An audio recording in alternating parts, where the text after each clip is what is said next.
ఇవాళ మా నాన్న ఊరు నుంచి తెచ్చిన ముంజకాయలతో ముంజకాయల జ్యూస్ చేద్దాము. ముందుగా 6 పీసెస్ ఆఫ్ ముంజకాయలను తీసుకొని వాటిపైన ఉన్న హార్డ్ లేయర్ని తీసేసి పీసెస్గా కట్ చేసుకోవాలి. వాటిని జార్లోకి తీసుకొని 3 table spoons of sugar and 1 tea glass of పాలు తీసుకొని బ్లెండ్ చేయటమే. మీకు ఇంకా టేస్టీగా ఉండాలంటే మీరు ఈ జ్యూస్ని ఫ్రిడ్జ్లో కాసేపు ఉంచి తర్వాత అయినా తీసుకోవచ్చు. అప్పుడు ఇంకా టేస్టీగా ఉంటుంది ఈ ముంజకాయల జ్యూస్. ఇప్పుడు మా అన్నయ్య రియాక్షన్ చూద్దాము. అన్నయ్య ఏంటిది జ్యూస్, ముంజకాయల జ్యూస్. ముంజకాయల జ్యూసా? ఎస్, తాగొచ్చంటావా?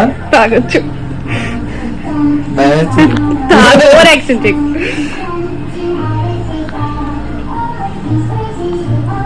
వా సూపర్. Promise promise. మళ్ళీ తాగు.